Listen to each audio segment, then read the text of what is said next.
एक ओर प्रभु विष्णु अपनी योजना को सुदृढ़ कर रहे थे, तो दूसरी ओर मां पार्वती और उनके पुत्र के बीच स्नेह संबंध का सूत्र और भी सुदृढ़ होता जा रहा था। आप सब मेरे पुत्र के जन्म के शुभ अवसर पर मेरी प्रसन्नता को साझा करने आए हैं। इसके लिए मैं आप सबको बहुत बहुत धन्यवाद कहती हूँ।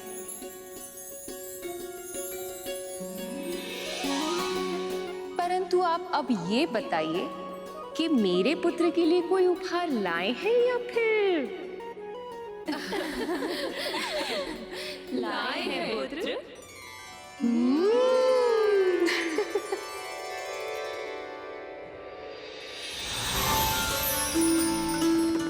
पुत्र, ये सारे वस्त्र आपके लिए हैं। इसमें से जो प्रिय लगे उसे चुन लो।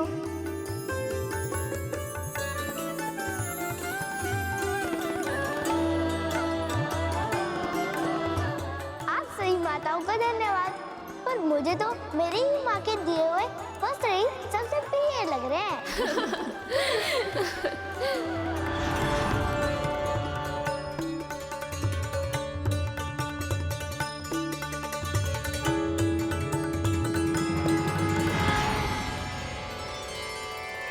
फूलों का श्रृंगार रूप सज्जा के लिए आवश्यक होता है पुत्र। स्वयं चुनो, इनमें से कौन से पुष्प सबसे अधिक प्रिय हैं तुम्हें।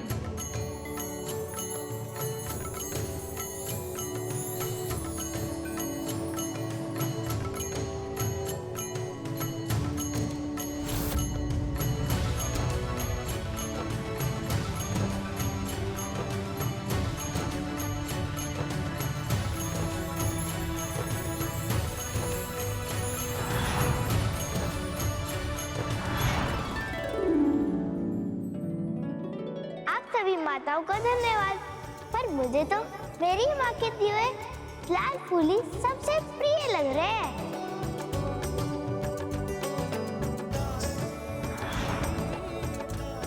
सखियों, पुत्र को ज्ञात है कि सखी पार्वती क्या उपहार देने वाली है, और उस उपहार के सामने ये हमारा उपहार का चुनाव कभी नहीं करेगा।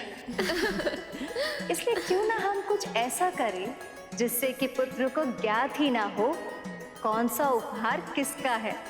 उचित विचार है सखी, तभी तो पता चल पाएगा कि सत्य में इन्हें कौन सी वस्तु सबसे अधिक प्रिय है। माँ, इन्हें प्रयास करने दीजिए, विजय तो आपके प्रेम की होगी।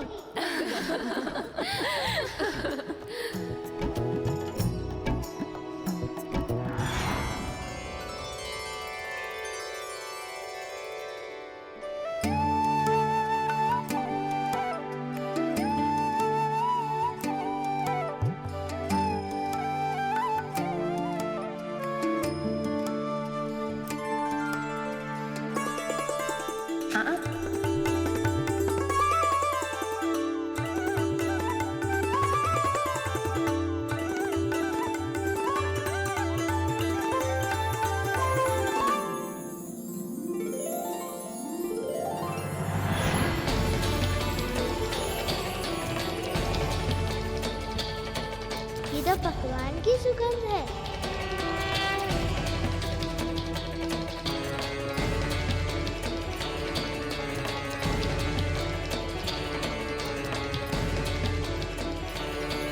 ये सारे पकवान और मिठाई की सुगंध कैसे पहचानूं माँ को?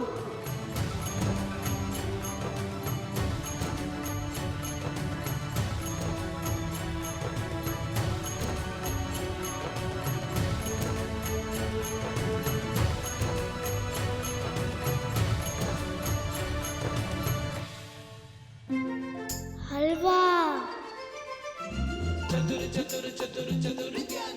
गाजर का हलवा, पर मुझे तो मेरी माँ के हाथ के बने हुए ही चाहिए।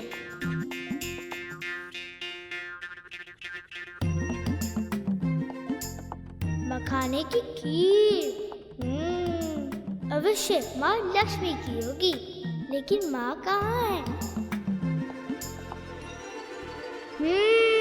लड्डू।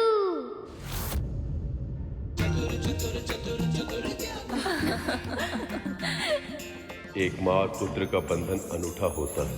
आंखों में पट्टी बांधकर पुत्र गणेश को माँ पार्वती का आभास हो गया था। जैसे एक नवजात शिशु अपनी माँ का स्पर्श पाते ही चुप हो जाता है, वैसे ही बाल गणेश के लिए माँ का स्पर्श, उनकी भेंट, उनका आदेश सर्वोपरि था। मान गए पुत्र तुम्हें। तुम्हारी माता के साथ तुम्हारे संबंध सूत्र सच में बहुत प्रगाढ़ हैं। या कहना चाहिए कि तुम अपनी माता के भक्त हो। आप सब जो भी रहे, पर एक सत्य ये भी है कि मुझे बहुत जोर से भूख लगी है और आप सबने जो उपहार दिए उसे मैं वैध थोड़ी ना जाने दूंगा। सब कुछ खाऊंगा मैं।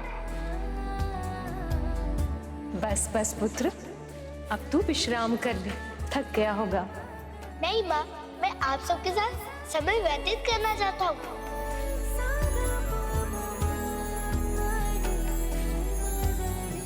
वो थक माँ गई हैं और विश्राम करने के लिए मुझे कह रही हैं। दर्शन देने के लिए आप सभी का बहुत बहुत धन्यवाद।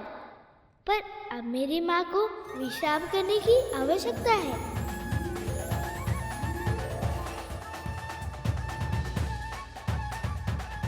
इतनी चिंता करता है मेरी, इतना ध्यान रखता है। ऐसा ही तो पुत्र चाहा था मैंने। मेरी इच्छा पूरी हो गई, परंतु प्रभु को हमारे पुत्र से मिलाने की प्रतीक्षा नहीं की जा रही मुझसे। कैलाश में देवी पार्वती को लग रहा था जैसे इस पुत्र ने जन्म लेते ही उनके सब दुख हर लिए, और उधर पाताल में प्रभु विष्णु गजासुर के सामने महादेव और देवी पार्वती का प्रसंग सुनाकर महादेव को गजासुर के उदर से निकालने का प्रयास कर रहे थे। शिव की पीड़ा असहनीय थी। प्रिया से अनंत बिरहा की वेदना उनके तन के कण कण से क्रोधाग्नि बनकर फूट रही थी। साक्षात मृत्यु नृत्य कर रही थी। मानो ऐसा लग रहा हो जैसे हर बीते क्षण के साथ प्रलय निकट आ रही। महादेव का संताप विनाश का उद्घोष बन चुका था। संसार का संहार होने ही वाला था। उन्हें रोकना आवश्यक था, किंतु किसी को यह आभास तक नहीं था कि इस असंभव कार्य को संभव कैसे बनाया जाए। तब संसार के संचालक विष्णु सामने आए और उन्होंने कुछ ऐसा किया जो अकल्पनीय था। क्या क्या किया विष्णु ने? अपने सुदर्शन चक्र से उन्होंने देवी सती के मृत तन के 52 भाग कर दिए। वो 52 भाग भारतवर्ष के विभिन्न स्थानों पर जाकर गिरे, जिनसे बने 52 शक्ति पीठ। वही शक्ति पीठ जो देवी सती के प्रखर और प्रेम पूर्वक जीवन के ज्वलन स्मृति चिन्ह के रूप में आज भी विद्यमान है। उधर विष्णु के कल्पनातीत कार्य के बाद महादेव ने अपना तांडव तो रोक दी और उससे संसार की रक्षा भी हो गई, किंतु महादेव का हृदय अब भी शोक से व्याकुल था। सती के रूप में अपनी शक्ति, अपनी आत्मा खो दी थी उन्होंने, और उनके बिना अर्धनारीश्वर अधूरे थे। शिवा और शक्ति को तो मैंने भी अलग किया है, तो क्या संकट मेरे ऊपर भी आ सकता है? अब आप विश्राम कीजिए माँ। जिस तरह थोड़ी देर पहले तू भाग रहा था ना ताकि मैं तुझे पकड़ ना पाऊं, ठीक वैसे ही मेरी नींद भी भाग गई है तेरी मनमोहक बातें सुनकर। इसीलिए तू अब मेरी चिंता छोड़ और ये बता क्या करना चाहता है तू? अच्छा, तो झूला झूलना है तुझे? आजा फिर।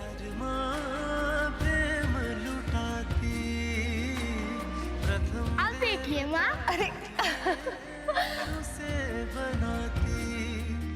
अरे पुत्र तो तू है, झूला तो मुझे झुलाना चाहिए, तुझे बिठाकर, नहीं तो तू थक जाएगा ना। आपकी सेवा करके मैं थक जाऊं, ऐसा कभी भी नहीं होगा। नारायण नारायण, आपका पुत्र तो बहुत ही विलक्षण है माँ। ये तो केवल आपके ही सुख के बारे में सोचता रहता है। प्रणाम देवर्षि। प्रणाम देवर्षि। आ गया। बहुत ही उचित समय पर आए हैं आप शीघ्र ही इसे आशीर्वाद भी दे दीजिए। अवश्य माँ।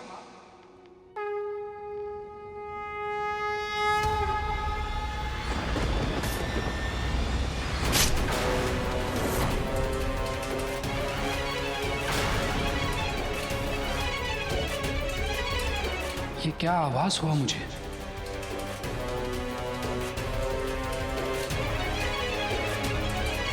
मुझे वरदान दीजिए कि मेरी मृत्यु केवल उसी के हाथों हो पाए जिसका जन्म केवल और केवल माता से हुआ हो, जिसके पिता ने स्वयं उसका शीश काटकर पुनः जोड़ा हो।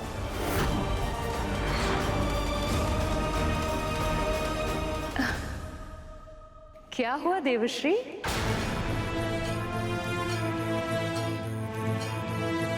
माँ को कैसे बताऊं कि मैं इनके पुत्र को दीर्घायु होने का आशीर्वाद क्यों नहीं दे सकता?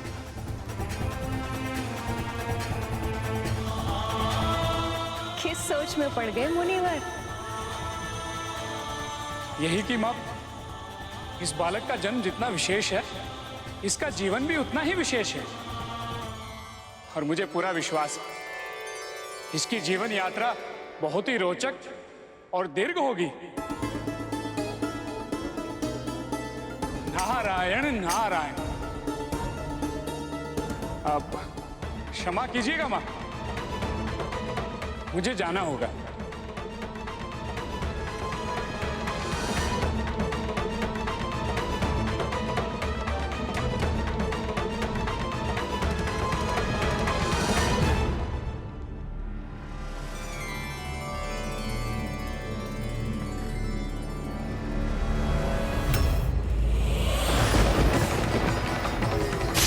जो मैंने देखा क्या वो सच में घटित होगा? यदि ऐसा हुआ तो माँ की प्रतिक्रिया क्या होगी? ये क्या आभास हुआ मुझे? एक माँ से कैसे कहूँ कि उसके संतान की आयु अधिक नहीं है? अगर ऐसा हुआ तो माँ शक्ति ये वियोग नहीं सह पाएगी। इसके परिणामों की चर्चा किसके साथ करूं? प्रभु नारायण भी अभी अपने लोक में नहीं है। देवऋषि नारद की ये चिंता उचित थी, क्योंकि उन्हें यह आभास था कि गजमुखासुर की मृत्यु की पहली शर्त केवल यही बालक पूरी कर सकता था, क्योंकि उसका जन्म केवल मां से हुआ था। किंतु उसकी मृत्यु की दूसरी शर्त को पूरा कर पाना अभी संभव नहीं था, क्योंकि उनका सिर हाथी का नहीं था, और जब तक महादेव गजासुर के उदर में थे ऐसा हो पाना भी संभव नहीं था। आपके कहने का अर्थ यह है गुरुदेव, यदि महादेव गजासुर के उदर में रहते तो संसार संकट में आ जाता, और यदि बाहर आ जाते तो उनके पुत्र के प्राण संकट में पड़ जाते। फिर क्या हुआ गुरुदेव? मां पार्वती अपने पुत्र पर आने वाले संकट से अनभिज्ञ थी।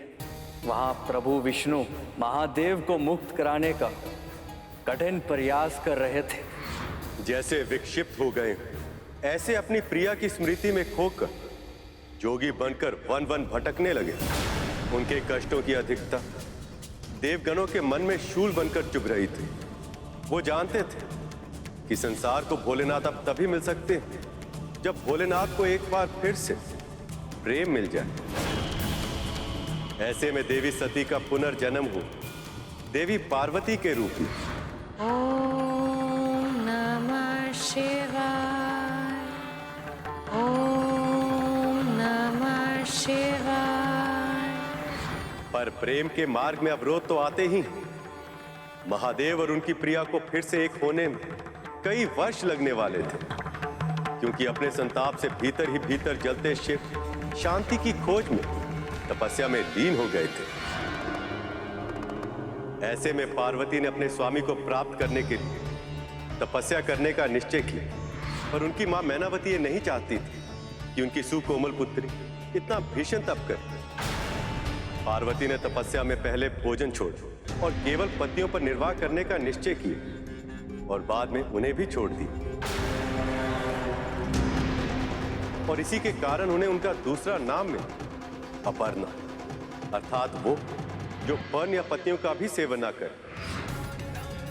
किंतु इतनी भीषण साधना करने के बाद भी वो महादेव का ध्यान तोड़कर उनके हृदय तक नहीं पहुंच पाए। देवों के देव महादेव और मां पार्वती सचमुच प्रेम का आदर्श स्वरूप है। एक दूसरे के साथ देने के लिए, एक दूसरे के साथ रहने के लिए इन दोनों ने कितना कुछ सहा है। और जब जब ये एक दूसरे से दूर रहते हैं, इस संसार पर बहुत बड़ी विपदा आ जाती है। तुमने सही कहा गरुड़। उस समय भी महादेव और मां पार्वती दोनों फिर से एक दूसरे से दूर थे। उन दोनों को ही आभास नहीं था कि कितना बड़ा संकट उनके पुत्र की ओर बढ़ रहा है।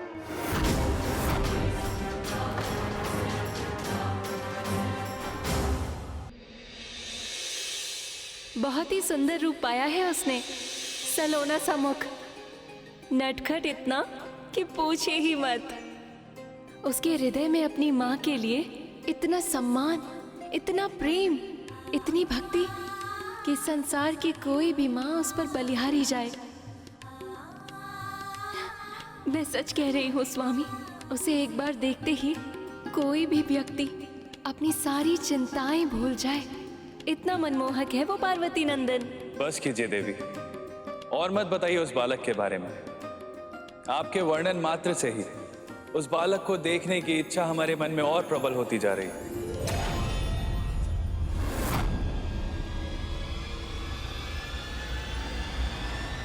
पर देखूंगा तो अनिष्ट हो जाएगा। पर वो तो तब होगा ना स्वामी, जब आप सीधे अपनी दृष्टि उस पर डालेंगे। पर यदि आप किसी वस्तु की ओट से उसे छिपकर देखेंगे, तब तो ऐसा कुछ नहीं होगा। परंतु देवी, कई शताब्दियों के बाद ऐसा बालक जन्म लेता है स्वामी। उसके दर्शन करके ही मेरे चित्त को बहुत सुख मिला। और केवल सुख ही नहीं, सत्य तो ये है कि मैंने उसे देखते ही मेरे भीतर ममता का अनुभव किया।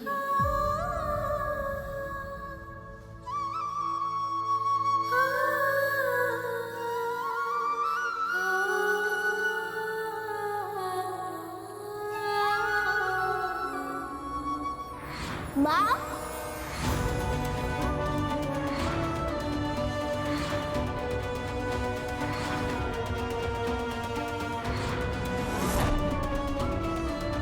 क्या वो बालक सच में इतना गुणवान है? अब तो उनके समक्ष जाकर उसे देखना ही होगा मुझे। शनिदेव के बारे में विख्यात है कि वो सदैव अपनी भावनाओं और कर्मों पर नियंत्रण रखते हैं। अपने कर्मों के परिणामों के प्रति सदैव सचेत रहते हैं, क्योंकि संसार के सभी प्राणियों को उनके कर्मों के अनुरूप दंड देना उनका उत्तरदायित्व है। पर इस बालक के बारे में जानकर वो भी स्वयं को रोक नहीं पाए। किंतु जिस शनि की दृष्टि से सारा संसार बचता है, वह स्वयं बाल गणेश की एक झलक के लिए कैलाश की ओर बढ़ रहे। किंतु नारद अभी भी गणेश को देखकर भविष्य की चिंता में है।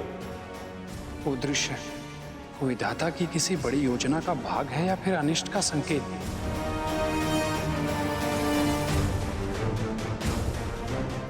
प्रणाम देवऋषि। प्रणाम शनिदेव।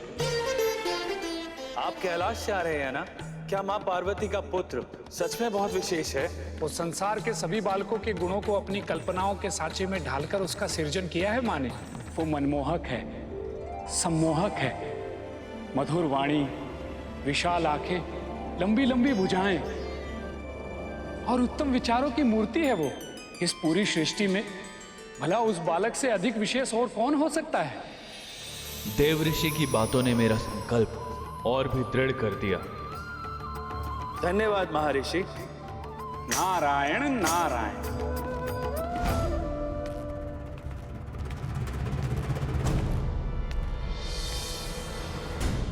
शनिदेव कहीं उस बालक से भेंट करने तो नहीं जा रहे?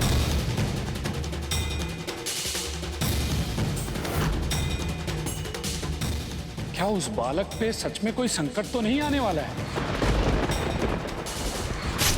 और मैंने शनिदेव को उस बालक के बारे में बताकर उचित किया या अनुचित?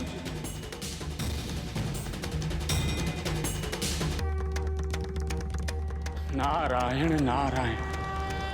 मुझे ये आभास क्यों हो रहा है कि समय का चक्र बहुत तीव्र गति से घूम रहा है और बहुत सारी घटनाएं एक साथ अनेक स्थानों पर आकार ले रही हैं। ये स्थिति कोई सामान्य स्थिति नहीं हो सकती।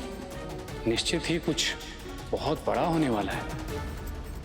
पर क्या